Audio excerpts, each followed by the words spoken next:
Welcome to my channel secrets of grammar. প্রিয় দর্শক, আজকে আমি যে বিষয়টি নিয়ে আলোচনা করব তা হচ্ছে জিরান্ড এবং পার্টিসিপলের মূলত পার্থক্য বা পার্টিসিপলের বিষয়ে আজকে আমি কথা বলবো। তো কথা না বাড়িয়ে চলুন চলে যাই মূল টপিকে।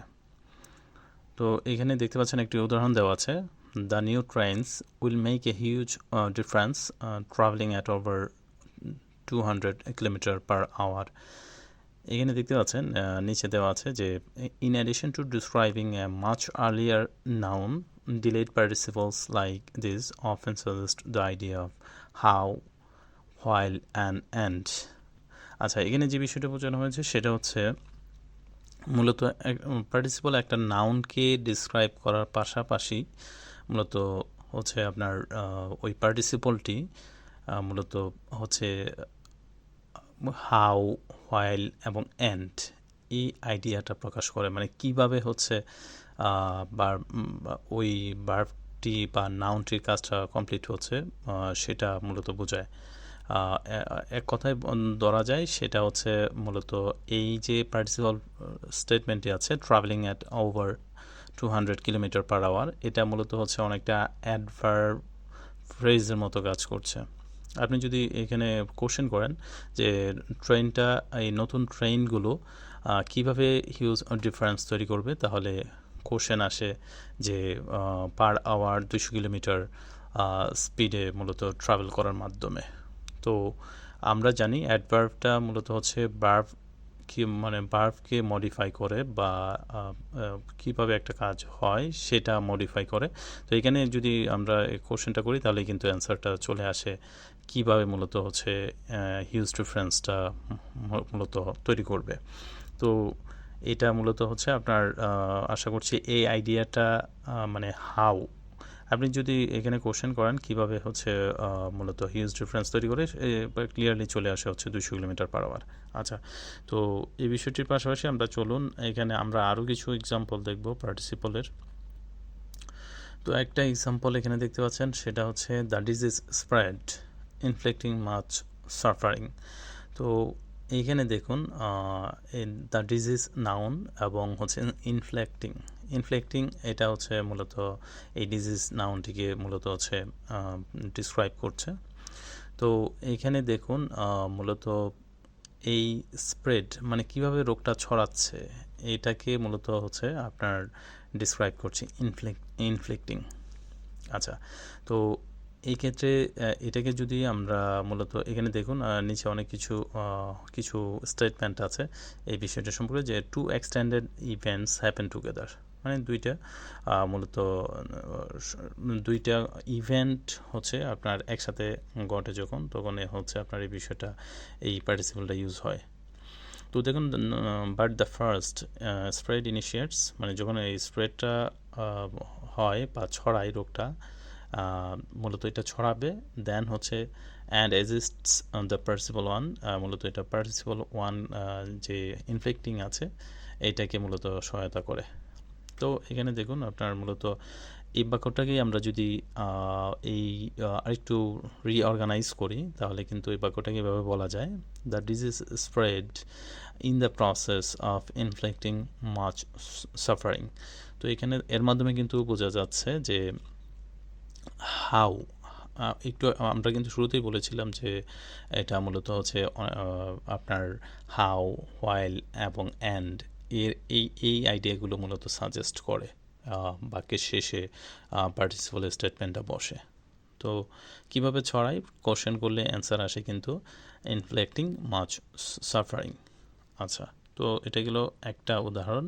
চলুন আমরা আরেকটি উদাহরণে আরেকটি এক্সাম্পল নিয়ে কথা বলি। তো সেম এক্সাম্পলটাই দেখুন, the disease spread transported on people's clothing.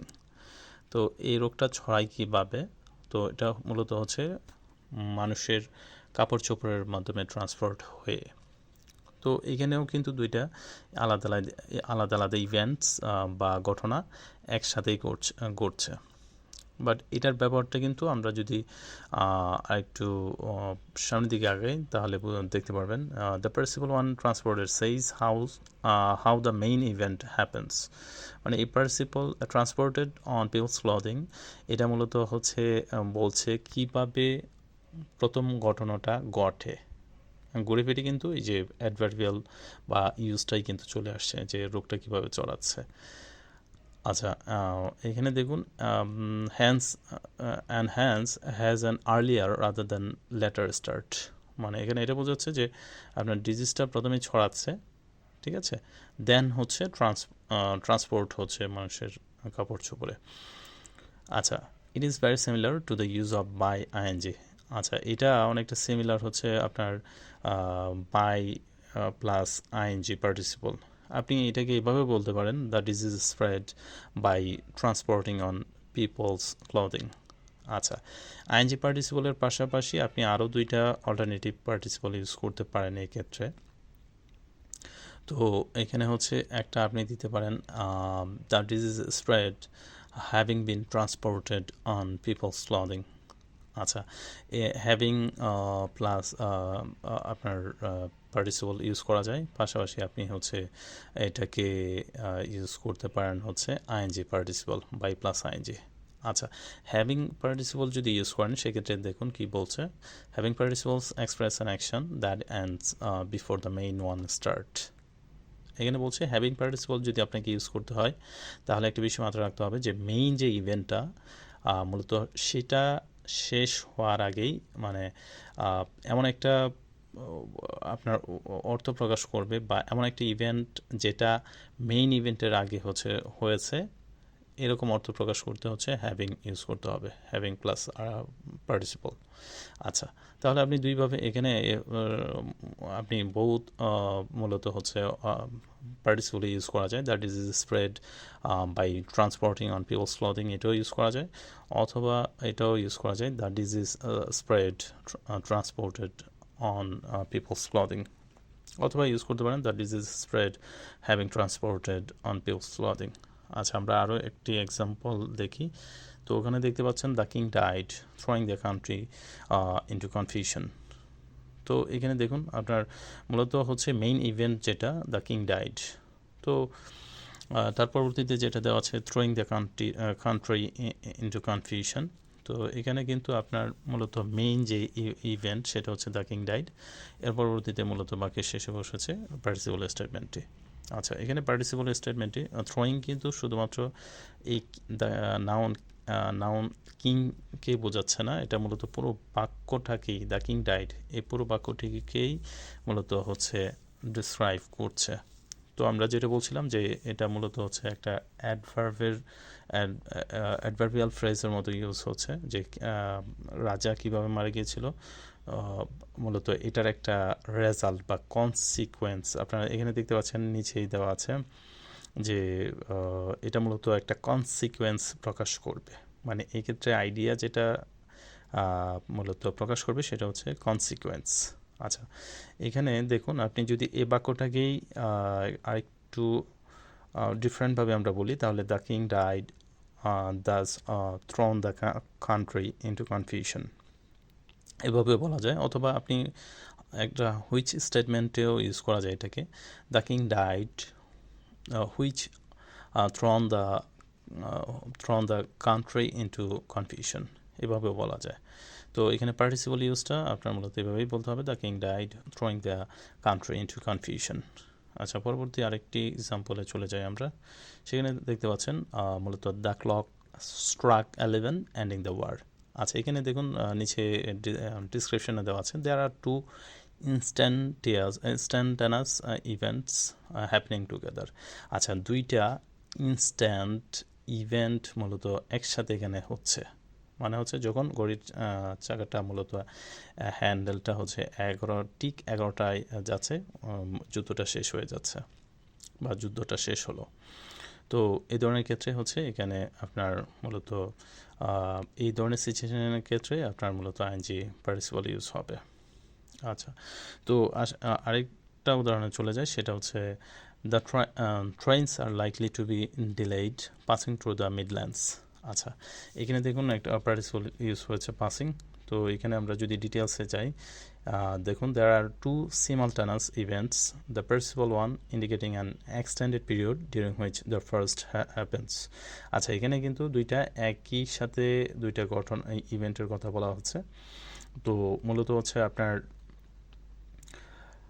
এখানে বলা হচ্ছে the participle passing indicating the extended period, মানে হচ্ছে পাসিং থ্রু দ্য মিডল্যান্ডস, এটা হচ্ছে এক্সটেন্ডেড বা হচ্ছে ইভেন্ট, এর মাঝেই কিন্তু আপনার হচ্ছে ট্রেনটা ডিলে করবে, এই বিষয়টাই বোঝানো হয়েছে।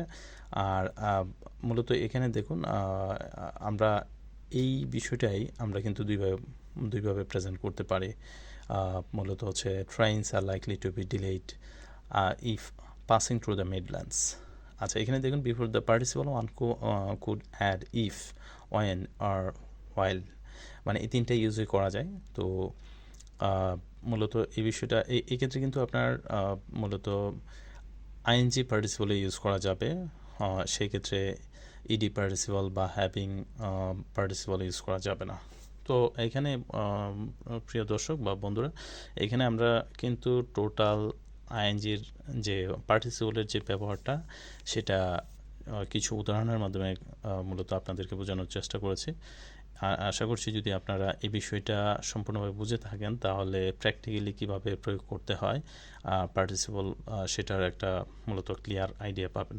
আর আপনাদের কাছে যদি আমার ভিডিওটা ভালো লেগে থাকে অবশ্যই সাবস্ক্রাইব করবেন পরবর্তী নোটিফিকেশন পাওয়ার জন্য।